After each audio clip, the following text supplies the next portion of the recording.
Hello everyone, it is no secret that creating a successful supercar is not just a numbers game. It is a complex puzzle where every detail matters. Without a doubt, we all like to hear about huge power, torque, acceleration to 100.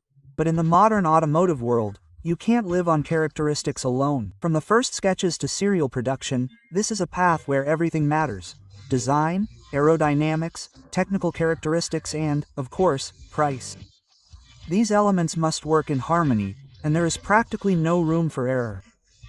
Therefore, it is not surprising that even the most ambitious automakers have misfires. Sometimes it all ends with a slight prick to the reputation, and sometimes with complete bankruptcy. And today, the top 10 most failed supercars in history are on the radar.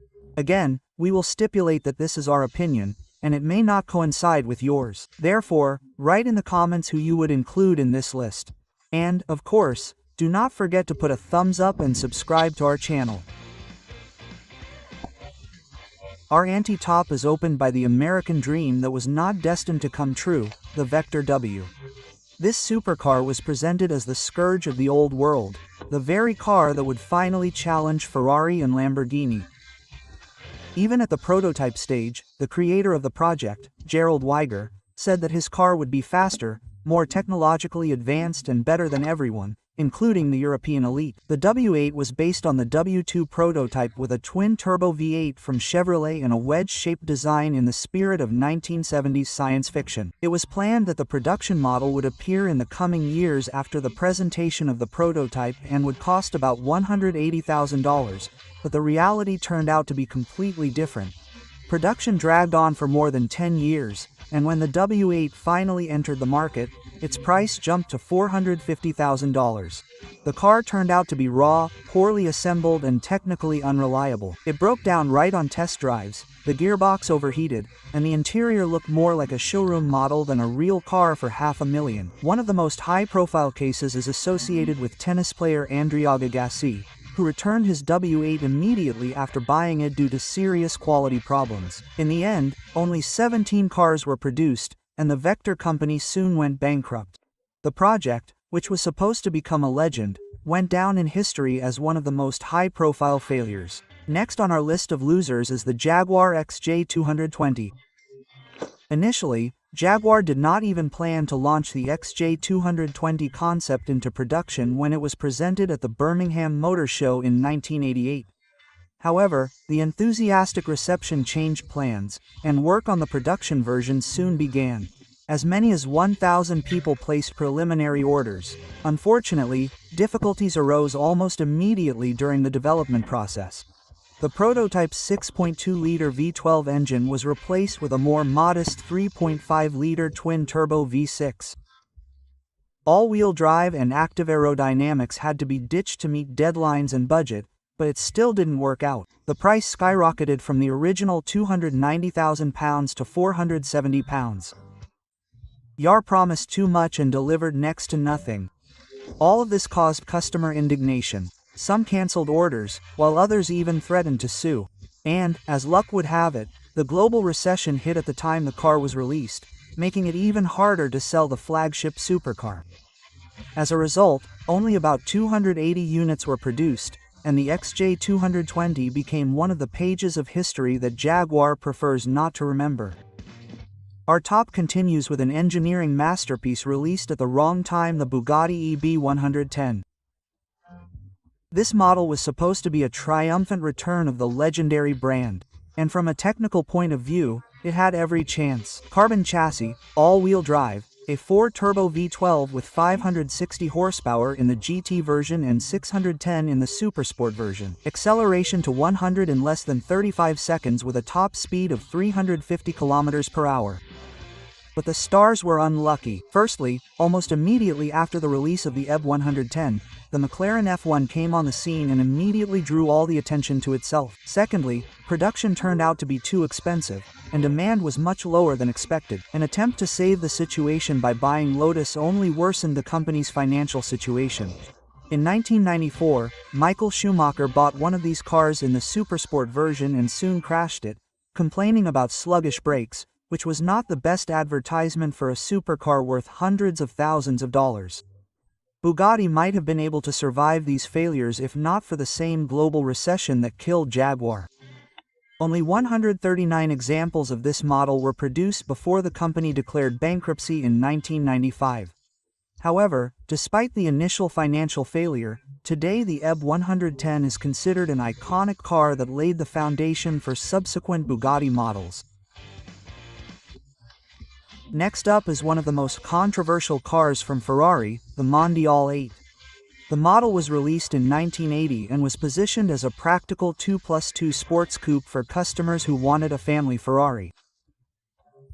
High hopes were placed on it as a successor to the 308 GT4, capable of combining the sporty spirit with increased comfort. However, immediately after its release, the car faced criticism. The 3-liter V8 produced only 214 horsepower.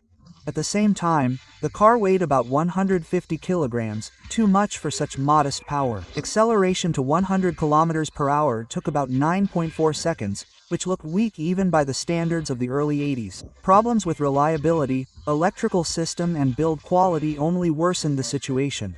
In 1981, Car and Drive magazine called the Mondial a disappointment from Ferrari, and RON Trek wrote about the lack of character that fans of the brand were accustomed to. The model was subsequently modernized, but the reputation of the first version could not be saved. Today, the Mondial 8 is often mentioned in lists of the worst Ferraris, as an attempt to go into practicality, which seriously hit the brand's image. And how could we do without Lamborghini? The name of their failure is Yalpa. It was an attempt to create a people's Lamborghini, a sports car designed for those who could not afford the flagship Countach. Yalpa was strange, but it had its own charisma. A compact V8 with a capacity of 255 horsepower and acceleration to 100 in about 6 seconds. A soft silhouette and focus more on a comfortable ride than on crazy performance. But this was its main problem, especially for fans of the brand. Yalpa was not let down by either technology, or management, or the economy. It simply wasn't the car for those willing to spend tens of thousands of dollars on a Lamborghini in the mid-80s.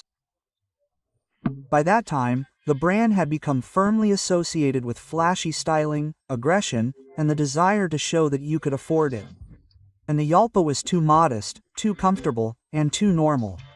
Interestingly, 2 decades later, a similar concept of a supercar that you could live with every day would bring success to Lamborghini in the person of Glado. The 16-cylinder monster Chisetta V16T continues our talk. This project started as the Chisetta Marauder, a joint brainchild of Claudio Zampolli and composer Giorgio Moroder. Yes, the same author of the soundtracks to the films Scarface, The Never-Ending Story, and American Gigolo. Although Moroder's involvement had been reduced to a minimum by the time the production version was released, the car's visual appearance still carried the spirit of futurism and gloss inherent in the composer's musical style. But the main feature of the Chisetta V16 was its unique 16-cylinder engine, with 540 horsepower and a 0 to 100 km per hour acceleration of about 4 seconds. Unfortunately, George Moroder's departure deprived the project of a powerful image lever, but the main problem was different. The TOV 16T did not meet safety and environmental standards in the United States, which excluded the possibility of selling it in the key market. Add to this the complex process of hand assembly by a modest manufacturer and a $2 million development bill. And in the end, we got a spectacular coupe, the production of which was closed after only 10 copies were released. The opposite of the Lamborghini Yap story, the Cetta V16T was too exotic, too ambitious and too inadequate for the market. Next comes a car that simultaneously became a movie legend and a complete failure, as a supercar. DeLorean DMC-12. Ex-top manager of General Motors Johan promised a revolutionary supercar with an innovative design. The car was positioned as a premium sports car that could push aside Porsche. But reality made its own adjustments again. It is unclear why the designers chose a V-shaped 6 with a capacity of only 132 horsepower for a car weighing 1,300 kilograms. In addition to this, despite the futuristic design, the dynamics were rather modest. All this resulted in an excruciatingly slow acceleration to 100 for a supercar in almost 10 seconds. The car was also criticized for its sluggish handling, poor poor assembly and reliability issues. Plus, the production cost turned out to be significantly higher than expected. As a result, sales failed, and only about 9,000 units were produced instead of the planned tens of thousands. The final blow was the arrest of John DeLorean himself in 1982. Despite the subsequent acquittal, this finally undermined the confidence of investors and finished off the project. The irony is that the DeLorean did gain cult status thanks to Back to the Future, but by then it was a dead brand. Before you continue, be sure to give this video a thumbs up if you like it, and subscribe to our channel. Next on the list is TVR's last hope, the TVR Sagaris, which failed to cope with the weight of responsibility. This car was created with one goal in mind: to fix the brand's long-standing quality problems. Chief engineer Daniel Bortman literally put everything he wanted to see in a real TVR into it, but it was not enough.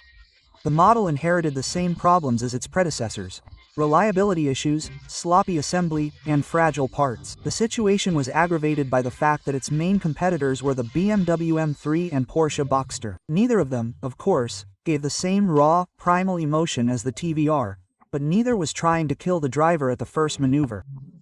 Only 211 Sagaris were produced, but they still managed to win fans, including Jerry Clarkson, who called it the best TVR of all time. But that didn't save either the Sagaris or the company. In 2006, TVR filed for bankruptcy again. Formally, the brand still exists, but it hasn't produced any new cars for almost 20 years.